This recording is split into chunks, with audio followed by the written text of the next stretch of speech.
Hello friends, welcome to offer ഓഹരി. നമ്മൾ discuss ചെയ്യാൻ പോകുന്നത് ഫണ്ടമെൻ്റൽ അനാലിസിലെ മറ്റൊരു കീ മെട്രിക്സ് ആയ ROCനെ പറ്റിയാണ്. അപ്പോൾ ROC എന്ന് പറഞ്ഞു കഴിഞ്ഞാൽ റിട്ടേൺ ഓൺ ക്യാപിറ്റൽ എംപ്ലോയിഡ് ആണ്.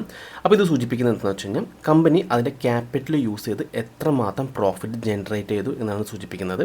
അപ്പോൾ നമുക്കിത് ഉപയോഗിച്ചിട്ട് നമുക്കറിയാൻ സാധിക്കും കമ്പനി അതിൻ്റെ ക്യാപിറ്റൽ നല്ല രീതിയിൽ യൂട്ടിലൈസ് ചെയ്യുന്നുണ്ടോ എന്ന് നമുക്ക് വളരെ പെട്ടെന്ന് തന്നെ ഈ ഒരു ROC നോക്കി അറിയാൻ സാധിക്കുന്നതാണ്.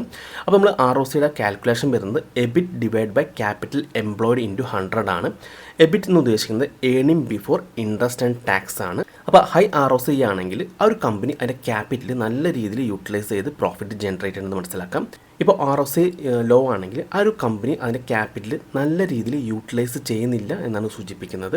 അപ്പോൾ നമ്മൾ ROC ചെക്ക് ചെയ്യുമ്പോൾ സെയിം സെക്ടറിലുള്ള സ്റ്റോക്സുകളുടെ ROC വേണം ചെക്ക് ചെയ്യാനായിട്ട്. അപ്പോൾ നമ്മൾ സെയിം സെക്ടർ, ഇപ്പോൾ ഓട്ടോ സെക്ടറൊക്കെ ആണെങ്കിൽ ആ സെക്ടറിലെല്ലാം സ്റ്റോക്സ് എടുക്കാം.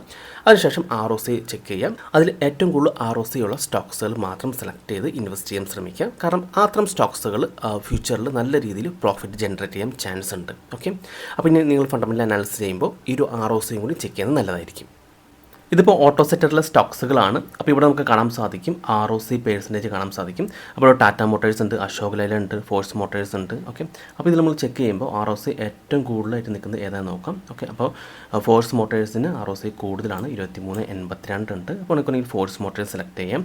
അതുപോലെ ടാറ്റ മോട്ടോഴ്സ് നമുക്ക് സെലക്ട് ചെയ്യാവുന്നതാണ്. ഓക്കെ, അപ്പോൾ നമ്മൾ ROC മാത്രം നോക്കിയാൽ പോരാ, മറ്റു കാര്യങ്ങൾ നോക്കണം. അപ്പോൾ ROC കൂടുതലാണെങ്കിൽ നമുക്കറിയാം ആ കമ്പനി ക്യാപിറ്റൽ നല്ല രീതിയിൽ യൂട്ടിലൈസ് ചെയ്യുന്നത് മനസ്സിലാക്കാം. അപ്പോൾ ഫോഴ്സ് മോട്ടോഴ്സും അതുപോലെ ടാറ്റ മോട്ടോഴ്സ് നല്ല രീതിയിൽ യൂസ് ചെയ്ത് നോക്കാം. അപ്പോൾ പിന്നെ മറ്റു ഫണ്ടമെൻ്റൽസ് പിന്നെ നമ്മൾ ചെക്ക് ചെയ്താൽ മതി. ഓക്കെ, അപ്പോൾ ഇങ്ങനെയാണ് നമ്മൾ ROC കമ്പയർ ചെയ്യുന്നത്. അതായത് സെയിം സെക്ടറിലെ സ്റ്റോക്സുകളുടെ ROC എടുത്തിട്ട് വേണം നമ്മളത് ചെക്ക് ചെയ്യാനായിട്ട്. ഓക്കെ, അപ്പോൾ നമുക്കൊരു ഐഡിയ കിട്ടുമെന്ന് വിചാരിക്കുന്നു. അപ്പോൾ ഈ വീഡിയോ നമുക്ക് ഇഷ്ടപ്പെട്ടെന്ന് വിചാരിക്കുന്നു. നിങ്ങൾക്ക് എന്തെങ്കിലും ഡൗട്ട്സ് ഒക്കെ ഉണ്ടെങ്കിൽ ഈ കാണുന്ന വാട്സപ്പ് നമ്പറിലേക്ക് എനിക്ക് മെസ്സേജ് ചെയ്താൽ മതി.